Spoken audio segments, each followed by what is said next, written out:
How's it going, guys and girls? This is Ketchup and Mustard here once again, and we've just seen the end of the latest Kombat Kast with NetherRealm Studios. The focus of this one was very much Johnny Cage and story mode. Story mode took up quite a big chunk of it, but we're not really going to cover that at all in this video. This is very much a character breakdown, so the two of us are going to focus on Cage here, the way we think he's going to play in MKX, speculations, and from what we've seen of his moves, similarities we think he's going to share with his Mortal Kombat 9 counterpart, and just the direction we think Cage is going to be going in this game. So let's kick things off with his universal attacks and variations. So, in terms of universal attacks, it's very much what we kind of expected. So Cage is known for his Nut Punch, his Force Ball and his Shadow Kick, and they are his three universal attacks. So the Nut Punch acts very much like it did in MK9. The regular version is a very quick strike, very fast startup, leaves the opponent standing, which means you can probably go for some kind of mix-up afterwards. Meteor Burn version will pop up. They mentioned it being slightly unsafe, which is very interesting. But obviously the Meteor Burn version will pop up and can be comboed into more stuff. The Force Ball, just like it works in Mortal Kombat 9, it's got a very high arc to it. Meteor Burn version will throw 2, that's pretty much it there. And the Shadow Kick doesn't go very far by itself, it's a straight kick, and the Meteor Burn version goes full screen, they mentioned. They also talked about the Meteor Burn version beating projectiles. They didn't say if it has armor or not, but we're going to presume it does because they mentioned it getting round keep away. So that's basically all of his universal attacks covered. Now that's done, we're going to look into his variations, the first one being Stunt Double. Stunt Double seems to be the most defensive variation of the three. This is interesting for Cage because he's always been considered this right point blank up in your face character, and Stunt Double gives him this charge attack which turns his uppercut, which they said could be a universal move, they didn't really specify, and his Shadow Kick into sort of longer range spectral versions of them, so he doesn't actually move himself forward. It also turns his Force Ball into a straight projectile, so Johnny Cage gets a traditional projectile in this variation, and he does seem to get a lot of combo potential with the juggles that his EX uppercut seems to grant him. There's not a lot we can say about this variation, it just turns him a lot more defensive than you'll typically expect Johnny Cage to be played, which could be very interesting, could help him with a lot of characters he's suffered with in the past, but I guess we'll have to wait and see. Moving on to the second variation, which is Fisticuffs.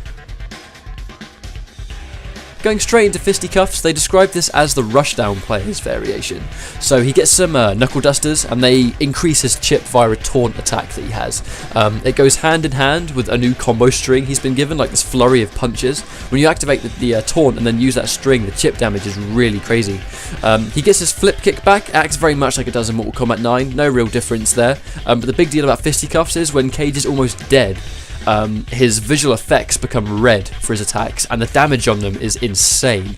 He gets a new throw, the chip's damage maximizes, that will stack with the taunt he has, and considering how much of a rushdown character Cage was, where it's just frame traps and constant chip anyway, if you take that kind of playstyle and transfer it to Fisticuffs, you should be getting some really good results almost instantly if you had any experience with MK9 Cage.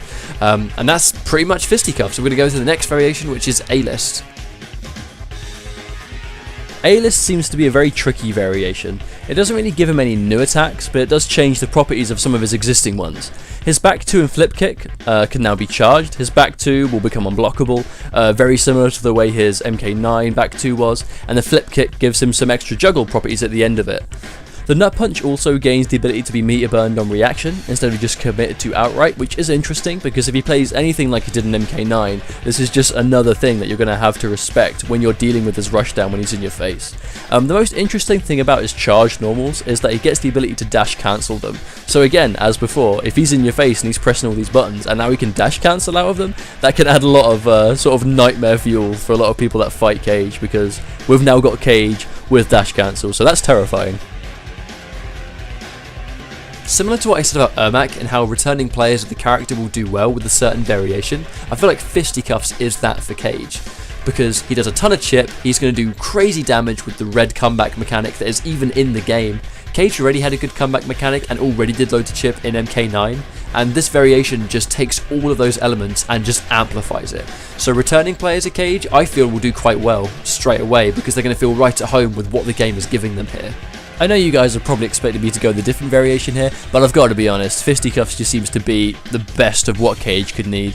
Gives him beast chip damage, a crazy new string which seems to be really good in the corner from what we've seen here, and just that damage he gets from his low life is just absolutely insane. I mean, if meter building is anything like MK9 was, this is going to be even better for him. He's going to have loads of breakers, the nut punch is the same regardless, and it's just the chip and the damage. Fisticuffs is what you want to do. And that concludes our Johnny Cage gameplay analysis. As always, we hope you guys enjoyed it. If you like what you see, feel free to give us a like and a subscription. With MKX ramping up, we're going to be doing a lot of coverage and a lot of gameplay when the game actually launches, so stay tuned for that. What variation do you guys want to use? I mean, by all means, we've both gone with fisticuffs, but you might like something else. Tell us why in the comments section. We are Ketchup and Mustard, and this was the Johnny Cage gameplay breakdown. Hope you guys enjoyed it, and we'll see you later. Take care.